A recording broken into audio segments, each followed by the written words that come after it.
Hello, guys. Welcome to another episode of the Average NBA Fans podcast. In this episode, again, we'll be discussing the games that happened last night.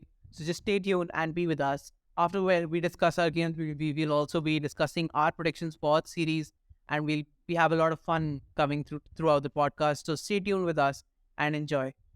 Talking about diving straight into the podcast, talking about the very first game, talking about Suns win over Clippers. We were expecting a lot of things to happen. We were expecting the Clippers to come back and fight for one game, but I don't think so that happened. I think so. The Suns closed out the game, which we were not expecting at all. Devin Booker playing better, I would see, and they had the Suns have 4-0 straight wins.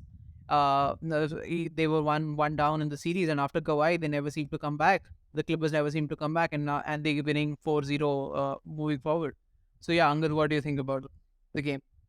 I think as much as I do not like the Suns team, they really showed me that they are back in tune. They do not need any of their best production. I think it was a straight, heavy star-studded team, and the stars gave it all, right?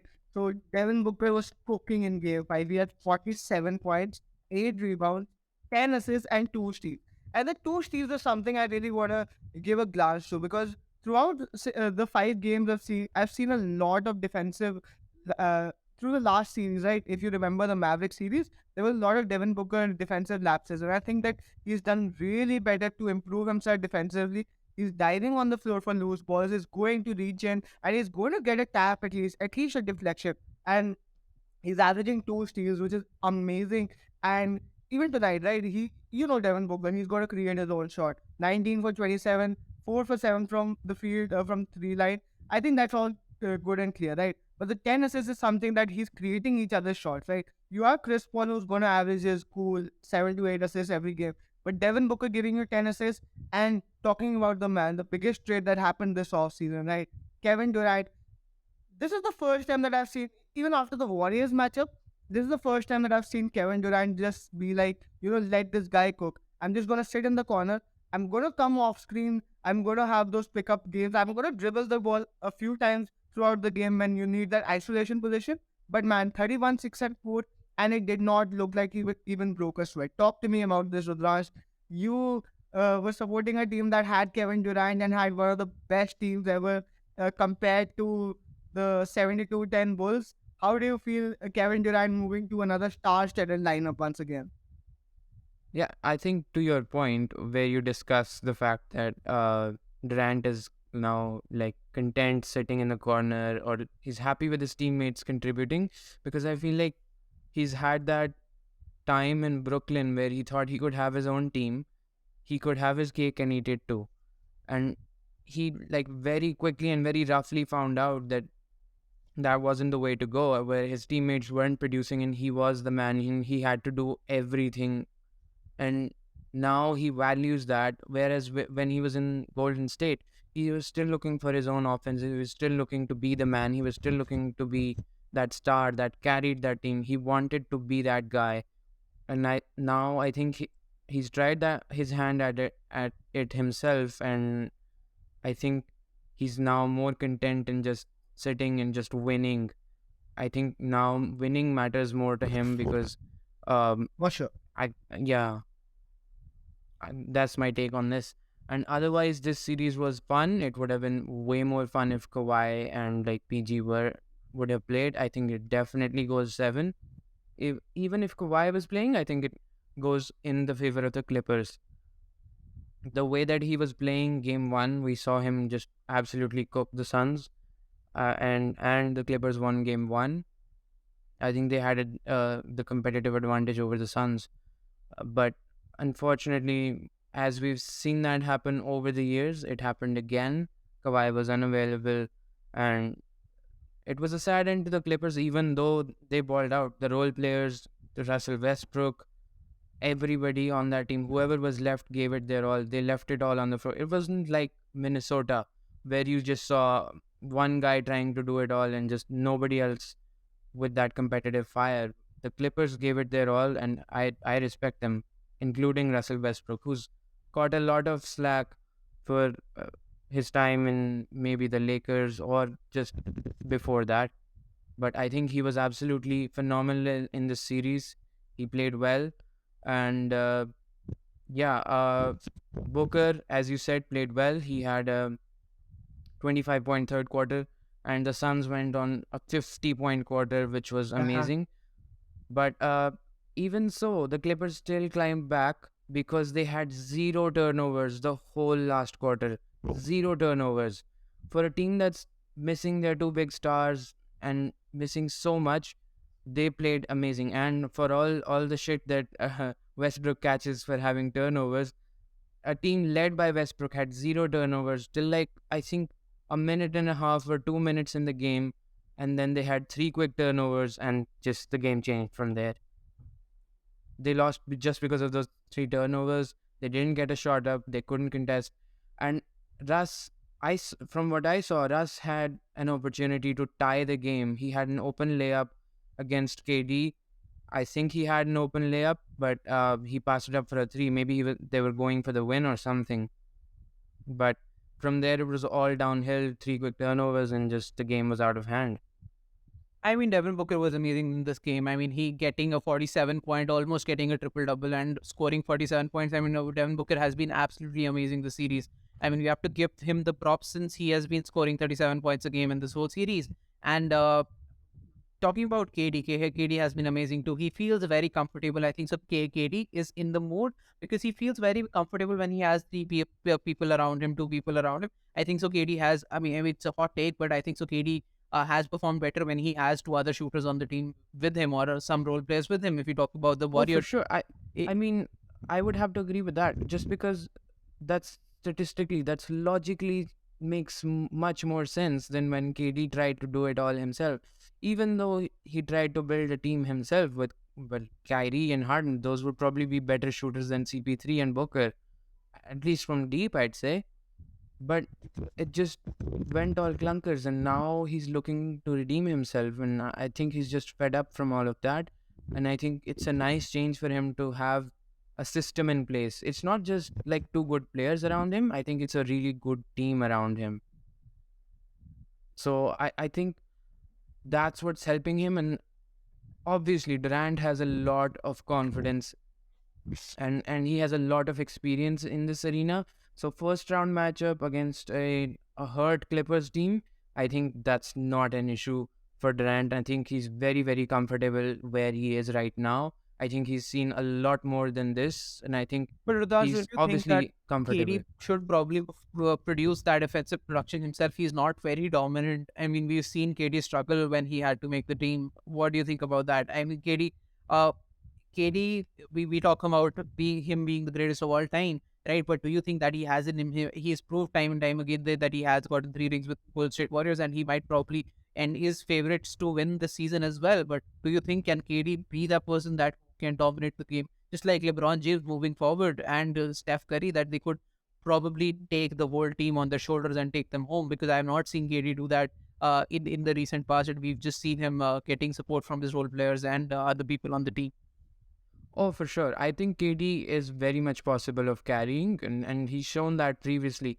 Even in Golden State, I think for me, Curry was definitely the best player, even on those teams. That might be a hot take to some, but I think his gravity, his overall play, his unselfishness, he was coming off of two back to back MVPs, and he sacrificed his minutes, his touches for Durant so he could feel comfortable on that team. He obviously knew it was his team, but he still did that. But coming back to Durant, we saw him dominate those games, those matchups against LeBron. He outplayed LeBron in some of those games, like in that famous Game 3 dagger he hit in LeBron's face.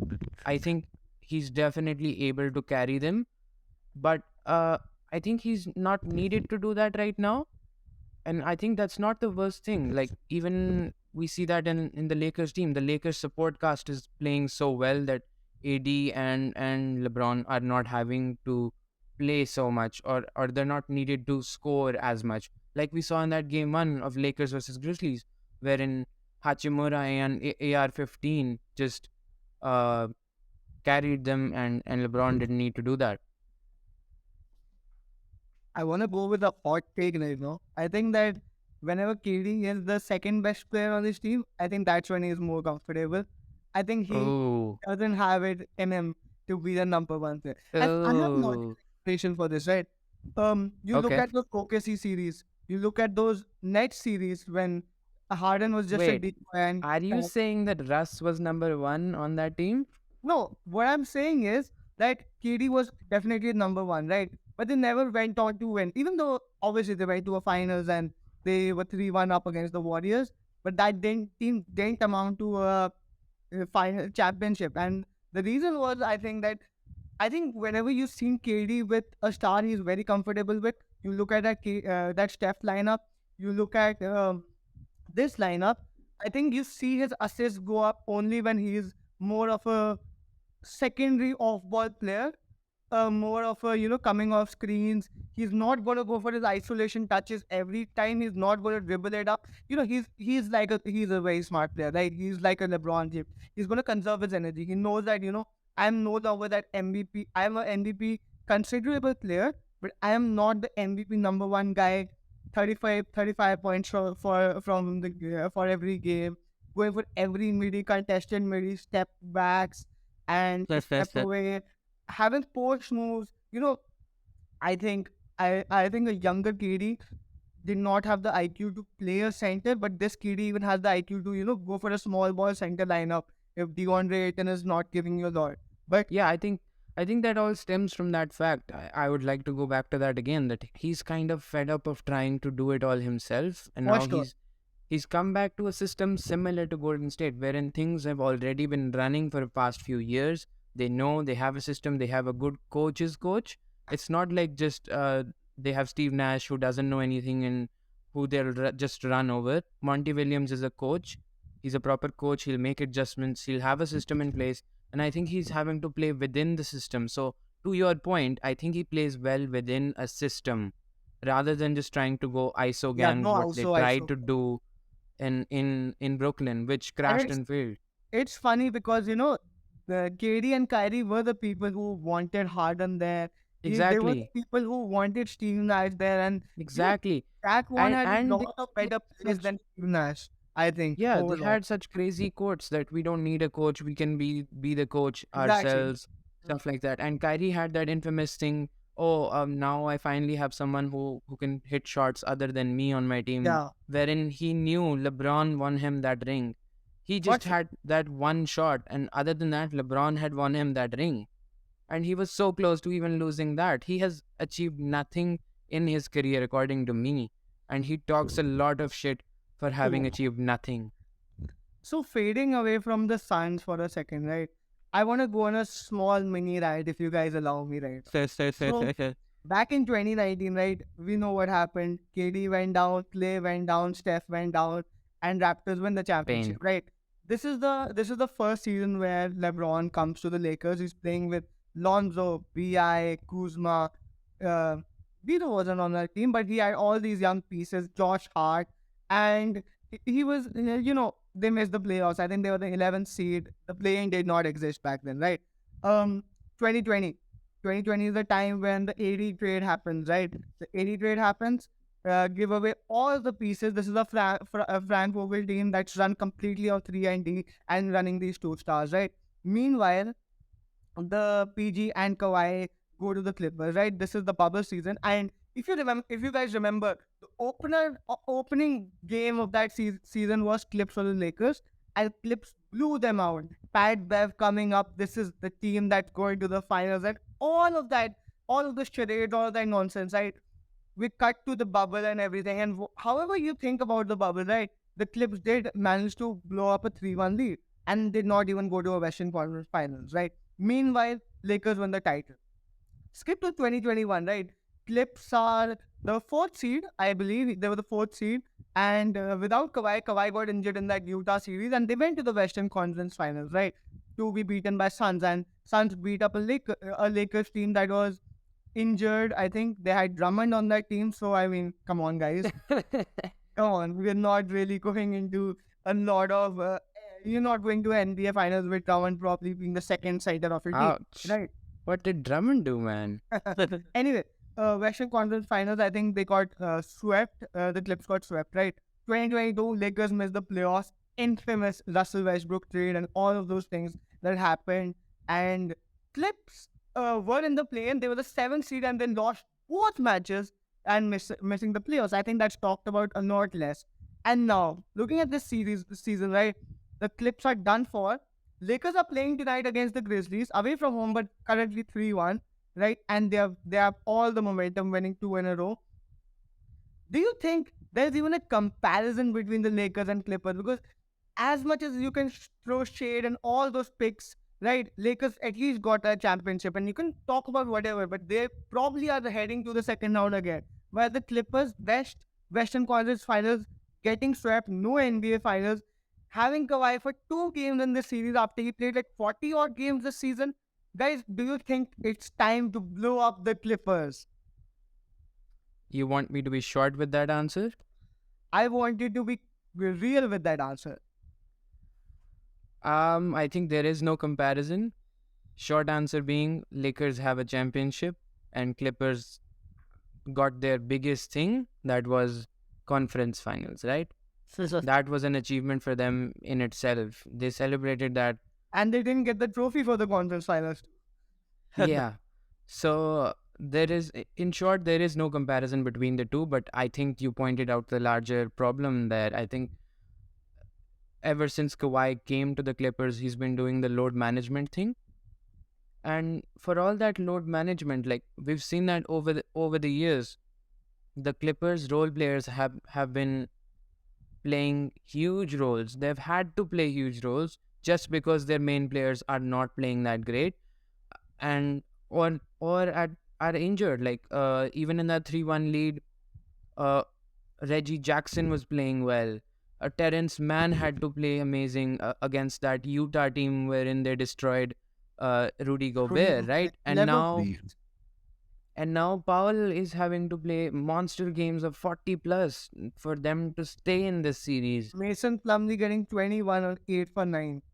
Exactly. So I think this team has a great supporting cast, but a really bad main two players who can, if Kawhi for all that load management can play one game in the first round, I think that's bad.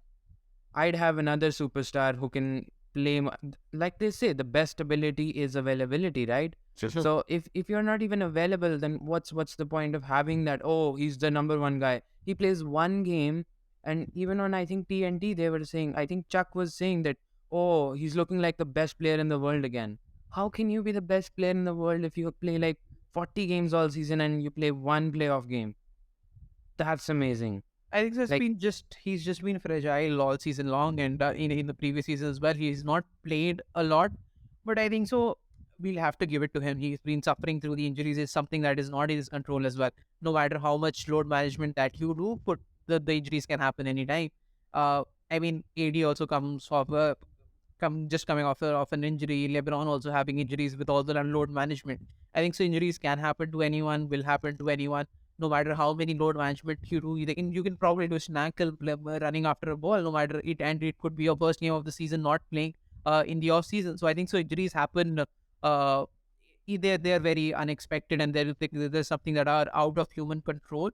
The only thing that we have to see is probably could he have recovered more before he was played?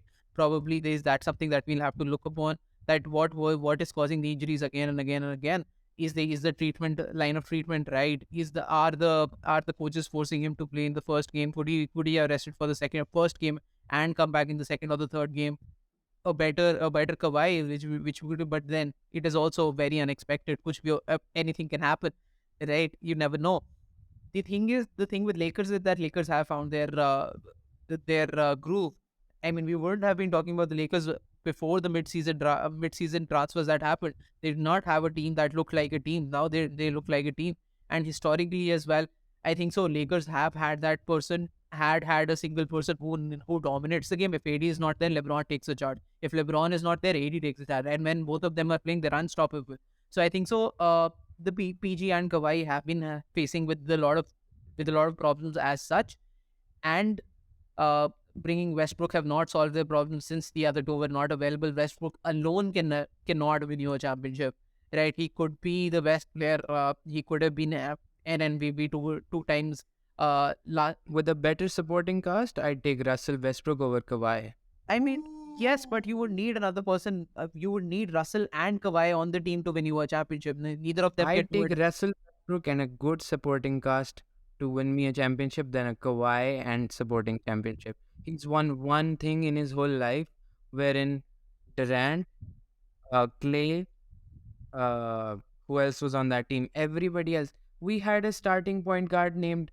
Uh, we were playing Alfonso McKinney in those finals. Do you even know who that guy is? And that's what Kawhi has won all I his know that his fucking highest career. rating on 2K as well 73. Yeah, that's the guy who Kawhi beat up to get his recent championship. And other than that, he had Tim Duncan. He had like 3 Hall of Famers in his team. He was like the fifth option on that team. What has Kawhi won? Kawhi has won absolutely jack shit to me, and I think he deserves to be not in the top 10, not in the top 5, at least not for me. I think he's been too average for too long, and I think he should get the same treatment as AD. AD gets dogged for not being available. He gets dogged for having getting injured and stuff like that. He's been shamed at the national level, at the international level by Chuck calling him like street clothes and whatnot. He's getting nicknames and stuff.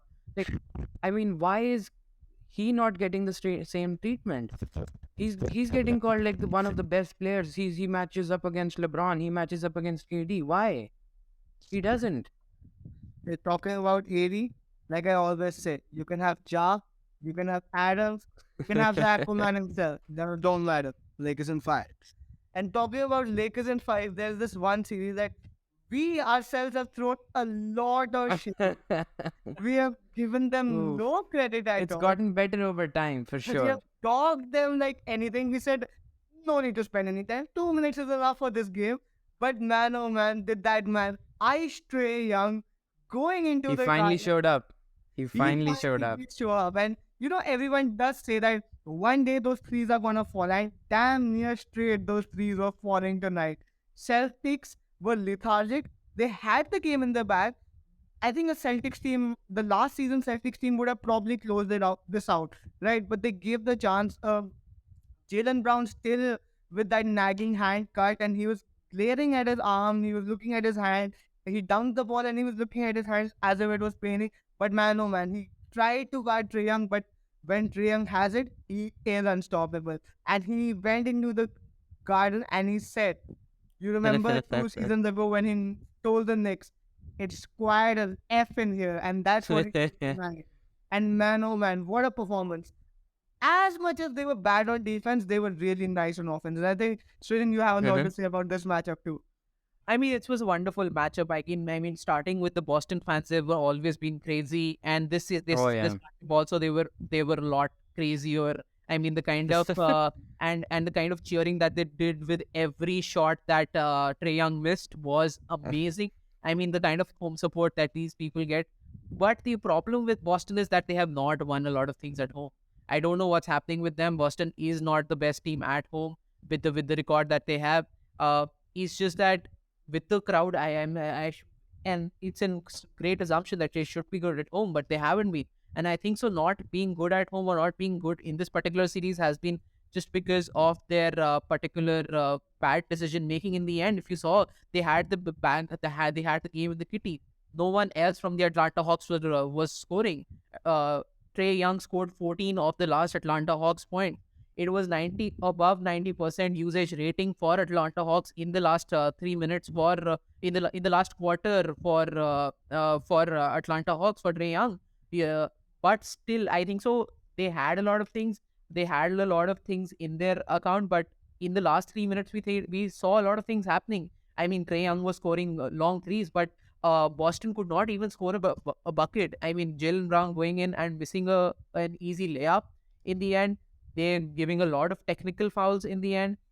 We saw them giving throwing ball out of bounds when it was not required. We saw them giving a lot of open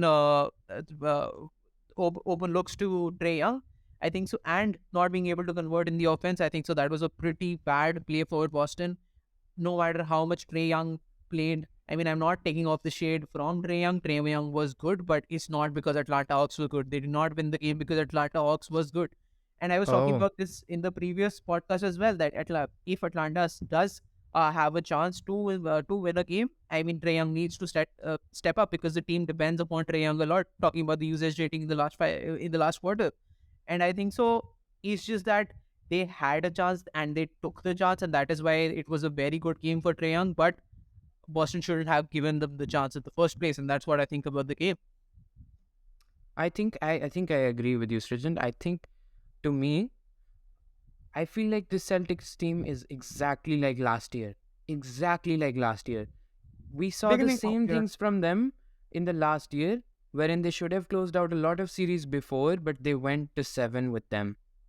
A lot of the same coverages I see from their big men, wherein they are in drop coverage, which you shouldn't be doing against Trey Young or any good 3-point shooting team. And uh, they were like they did in the past. They've done the switching defense. They have poor decision making, and on offense again, it's it's the same Celtics team wherein it's just, oh, you take offense now, I take offense now, your ISO, my ISO. There is not much offense running on that team, and it's just over and over. As bad as Hawks are on defense, they couldn't expose that defense. uh like in the beginning, they were so nonchalant, they were so lethargic. It didn't seem like they wanted to close them out. And like, I think I saw the same stat for them last year when they were in the playoffs, that the Celtics were bad at home. And I think it's the exact same team from the last year where the big men get exposed. Al and Rob Williams get exposed because what did Steph Curry do to them? It was the high pick and rolls and drop coverage, right? If not drop coverage, you blow by that big man and go to the layup. There is nothing. I don't think they're good on offense. I don't think they're good on defense. And it's just their talent always shows out more than that team should show out. I think they have good individual talent, but they do not have a good team according to me. I think the And problem which is what Trey Young exposed. Yeah, go ahead. I think the problem is that, whenever you talk about a playoff series, it's all about who's the best player in that playoff series, right? And you look at Jason Tatum, and I know the box score is, really shouts out. All right, he's got 26 points, like 7, 8 rebounds, 6, 7 assists. But, looking at that game, he's chucking up shots like anything. I think Joe Mazzulla has not been able to get him to play in the offense. I think Ime had him play in that offense really well. He was defending like anything. He was a top 5 MVP candidate for all I can say last Yeah, season. And, last year. you know, Yeah. we give we gave the NBA gave Defensive Player of the Year to Marcus Smart, but it was more of a whole team thing, right? You could switch anyone in that team or anyone 1 to 5, and it was never a mismatch. Except for if you can say Al Horford on a I point that I was a I, I mismatch. disagree on that one because somebody pointed like this and got a ring. Bro, damn. But still, I think Steph Curry. Yeah, for the most part, I agree that they had a very switchable defense, and that was touted to be the best defense in probably like a century or something. Yeah, They said like it this is was the it was best one of the defense best ever. ever. And it all obviously is not gonna stick to a playoff series when you're guarding Steph Curry. He's hedging, he's going through screens, and you saw that net series where they were just attacking Kevin Durant. They were making him go through a lot of screens, they were making him fatigue. And I see a lot of these problems. I think the problem that stemmed with the Celtics was that the first 2 games they played and they really went off. And they were like, this series, just like we said, this series is not going to Yeah. last that long. We can probably take a step back. And the problem with all of that is that, Embiid was injured, right? Doc Rivers came out to the public and he said that, the MRI scans did not go well. They were not the best MRI scans, and he was probably not going to play the first game if Celtics had wrapped this series up. But this is giving more time to Embiid. This is giving Yeah, more time yeah. for them to heal up. Harden, you could say, always is having those knack injuries, so he's getting a bit of a rest. And they're now game planning towards the Celtics, right? Obviously, I'm pretty sure we're not predicting the Hawks to go ahead with a win, winning 2 more and going from a 3-1 to a 4-3. But at the Oh, same time, that would be crazy if if that that goes happens. ahead, I think all those overrated and F Young chance needs to get over. And we can point out the biggest point, right? DeJounte getting a really dumb foul in game 4. Really Oh dumb, yeah, going up to the referee. We talked about this in the last podcast as well. That he went up to the I think referee. that's where the inexperience and the young part Exactly. shows in the Exactly. Hawks. Yeah. He's played like four or five games with that Spurs team when they had DeRozan and they got absolutely boiled out of the playoffs. And DeJounte has been good, but they did not have him in this game, right? They were starting Bogdanovic at the 2, and as much as I like Bogey, he is nowhere compared to DeJounte on the defensive side Oh, obviously and not. even Yeah. the offensive anymore. I think the Even eight, the offensive, yeah. but He's very limited in what he can do. yeah, the one thing that I was actually this is one thing that I've been looking for like, I don't know, 30 last Hawks games that I've seen is that John Collins finally showed up, Oh man. yeah, big time. Can that guy catch a break? He cannot make. I'm pretty sure when the series ends, they're probably gonna go like, oh, John Collins actually had a fractured pinky finger or a fractured ring finger. Yeah, it could be. I think so. And that's probably what's gonna happen. But man, oh man, he finally had a good game. He had 22. He was crashing the glass. He was getting all those rebounds, and that's what Clint Capella is there to do. Clint is being paid 17 odd million a year.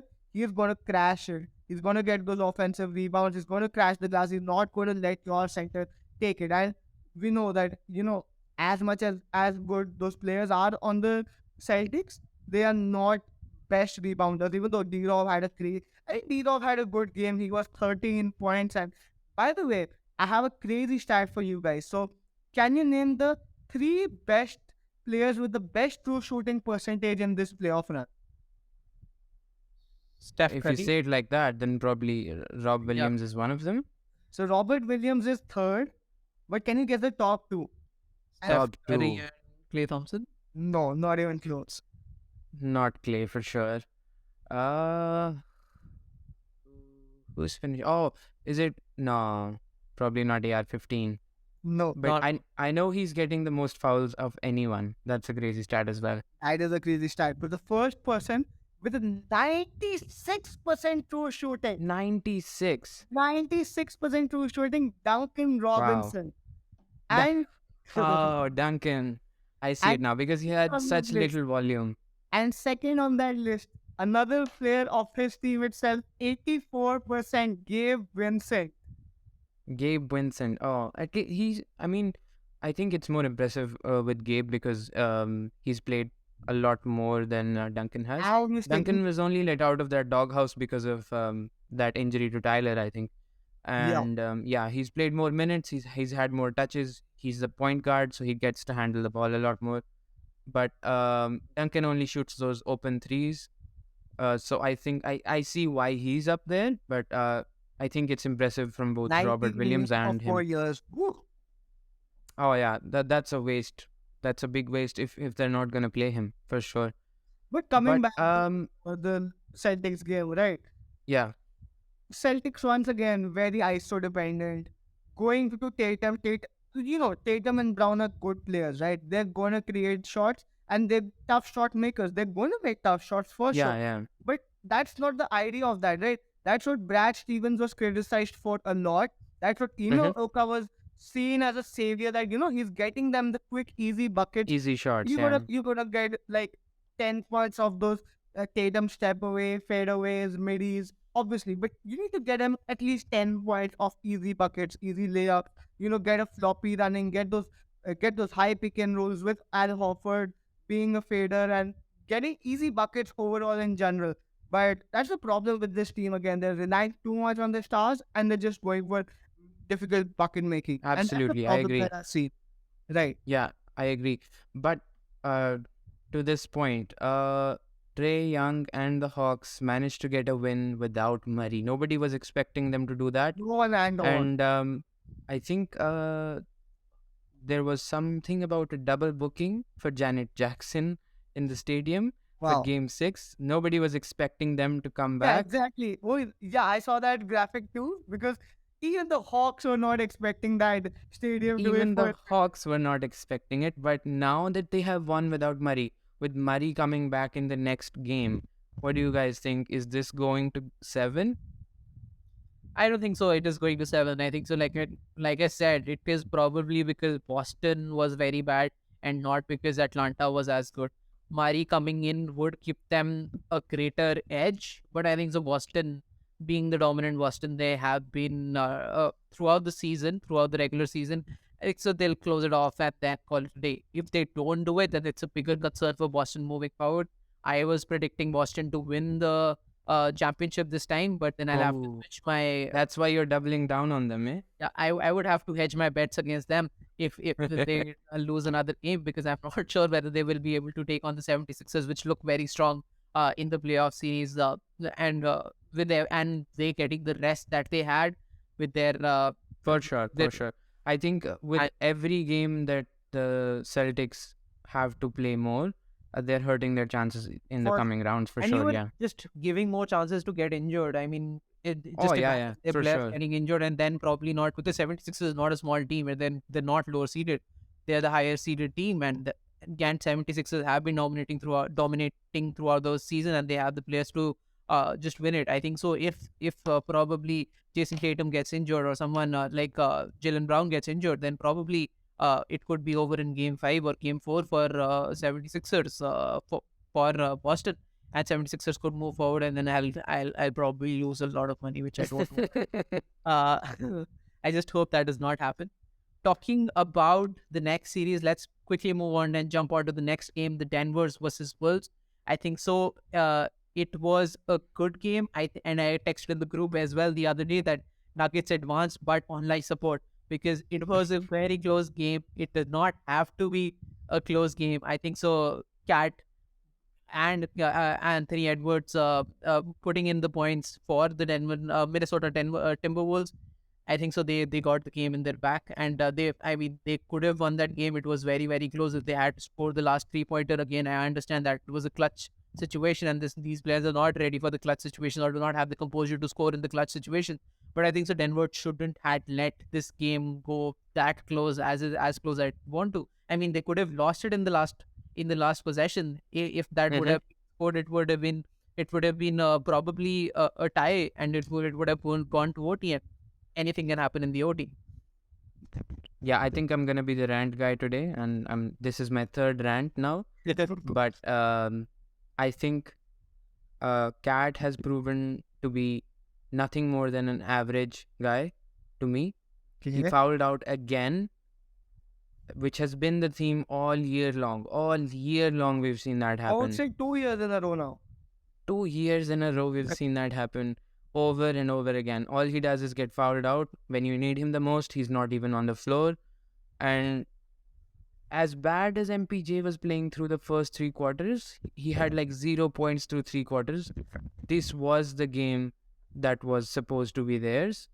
And Edwards once again was doing it all for the Timberwolves. And offensively, defensively, the rebounds, everything. I think I've got another hot take for you guys. I think he's the best shot blocker in Minnesota. Oh, damn. Better than Nas Reed? Oh, I mean, maybe Naz Reid is better, but like through those two twin towers in that starting lineup, I'd take him over those two guys because Gobert was like abysmal on defense. That's the one thing he's supposed to be doing. He can't guard the pick and roll. He can't block guys under the rim. Aaron Gordon was getting and one layups on him. Like, what are you? That's your one job. And like Cat, you can't dominate Jokic. That's the best center matchup you will get in terms of like his defense, right? He can hold up his own, but he's definitely not known for his defense. He's obviously known for his offense, his playmaking, but you would not call Jokic a defensive center, right? If he can't dominate that matchup, I don't think he can dominate any matchup. So for me, he shouldn't even be in the top 10 of centers. So I have some stats for you guys right now, right? Jokic playing 37 minutes, which I think if you compare it to all the best players in the playoffs, I think everyone is averaging more than 40. So you're not playing a lot of minutes in comparison to each team's best player playing. Only 49% from the field and 50% from three, which is a bit shocking for me because I've seen Jokic come off screens and hit them. But not only that, I think he's just pulling up from three because no one even gets a hand up. I don't know if it's like Cat being lethargic or Rudy Gobert just, I'm not Why getting up. did they bring in Rudy Gobert? Because he was Exactly. having too much to do at the center position, right? Yeah. Now he can't even get a hand up The at one the thing that 3-point line. the one thing that I'm really disappointed with Jokic has been the free throw percentage because if he would have iced that free throw in game four, I think this game wouldn't have to be played. I think Yeah.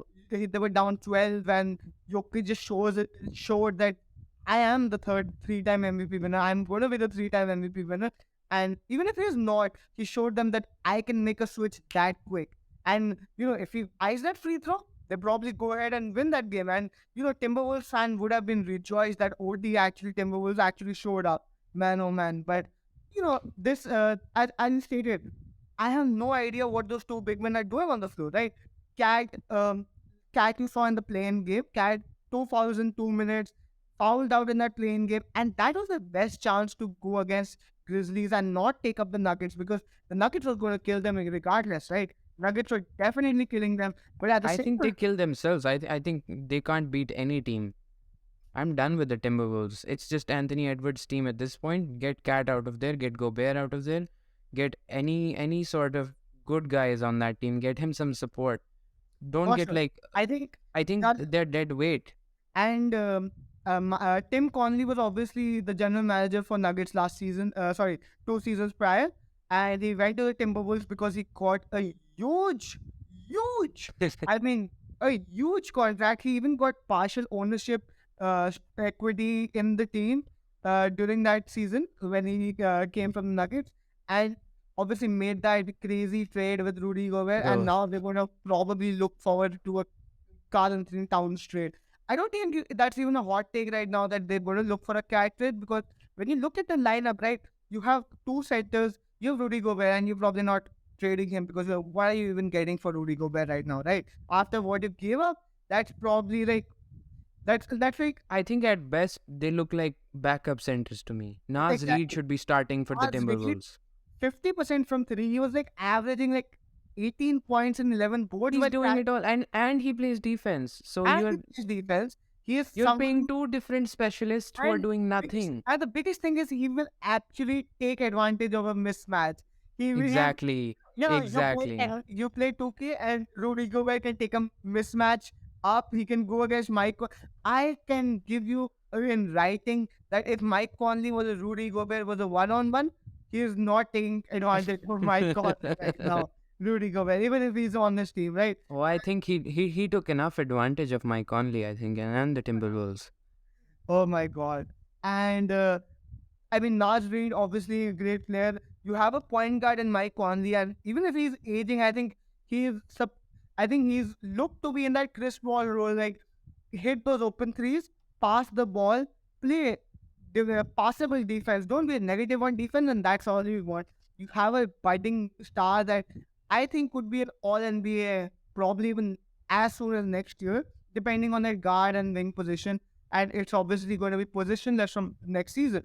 But Anthony Edwards, your wings, you have Kyle Anderson, you have Jalen McDaniels, who unfortunately had that whole process with punching the wall. Yeah, He that was thought it rough for them too, because like yeah, he was he a good thought it defender was on that team. actually he thought it was a curtain, but when he punched, it was actually a wall behind the curtain, and he ended up fracturing his eye, so he was Oh, but another thing, I'm sorry I have to cut you off, but I for think sure. Edwards had an incident himself recently.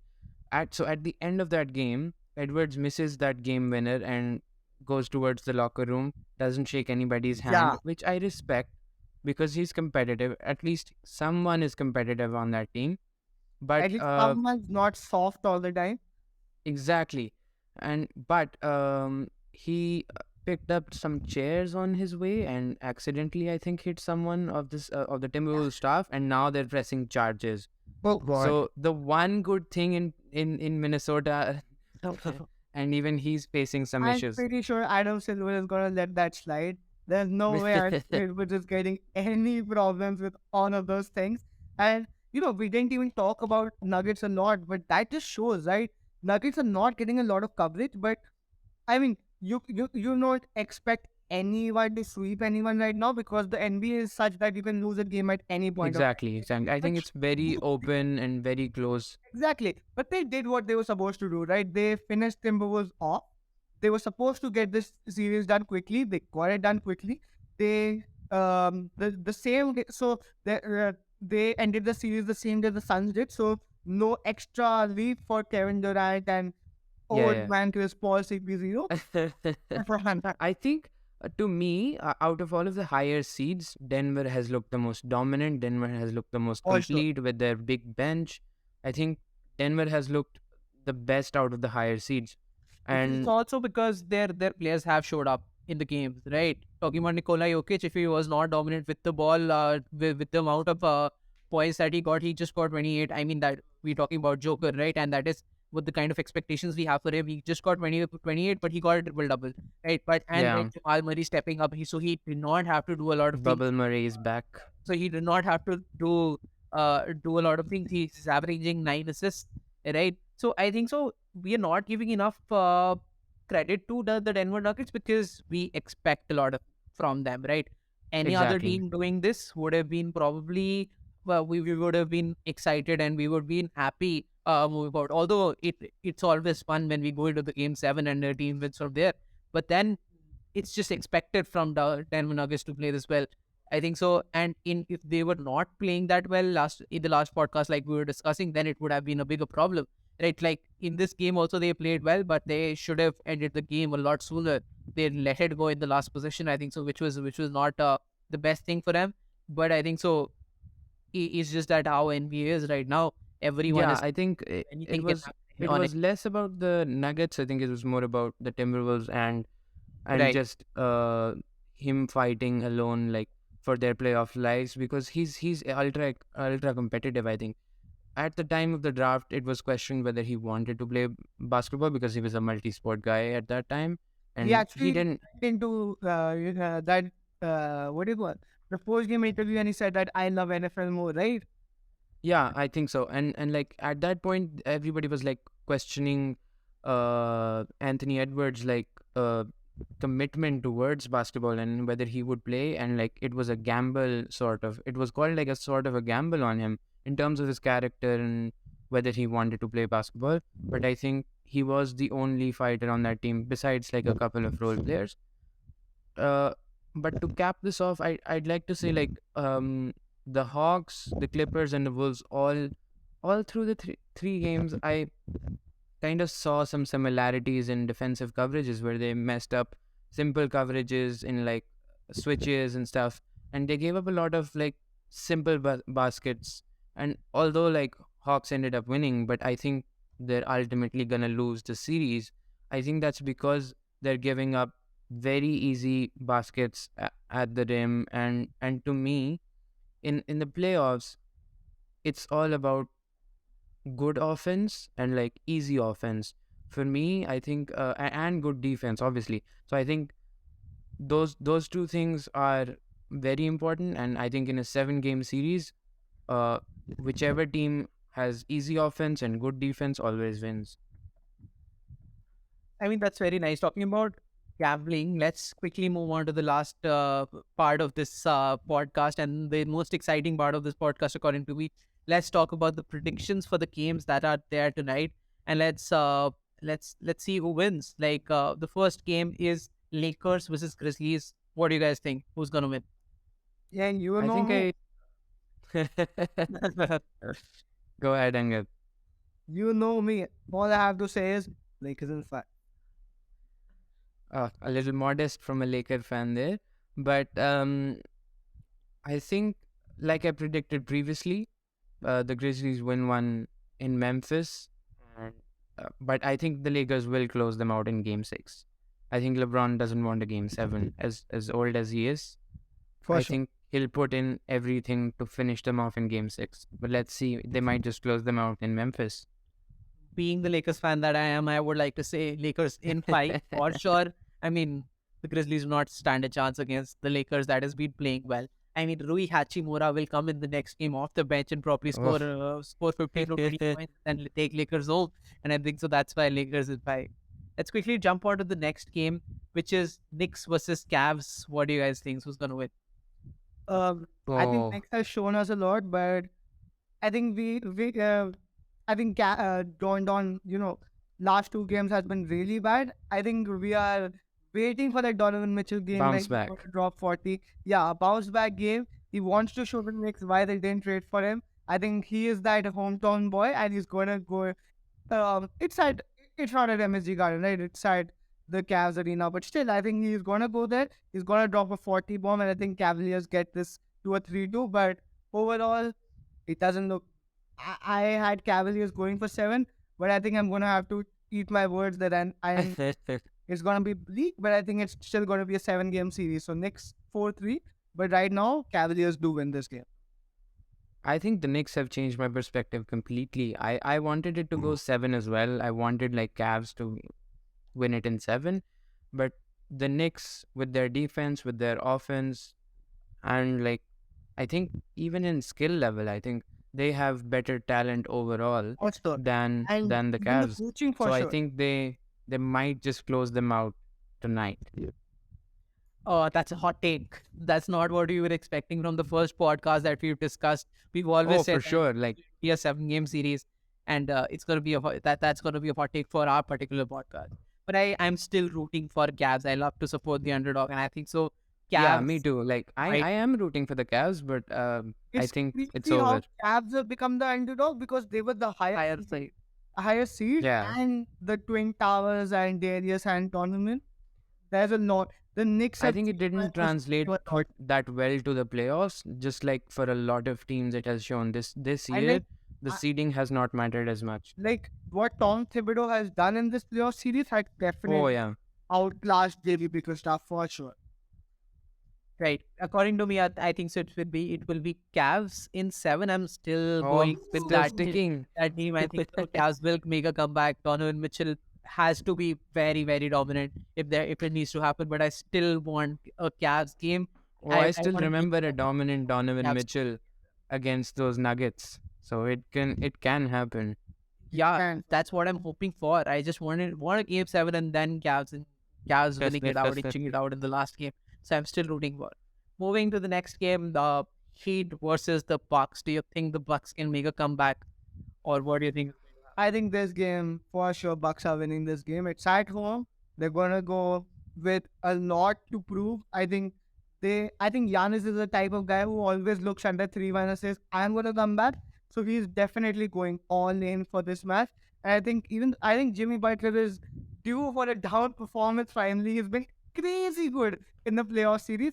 I'm not saying he's not gonna be good, but I think that there's gonna be Miami has a lot and Miami have been playing back to back. So I think not back to back, but with only a day's rest. So I think Bucks are gonna go ahead with this one, but I honestly can't see the Bucks at least extending it to a 7-game series. So I don't know if I am gonna hold that prediction, but I still say Bucks in 7.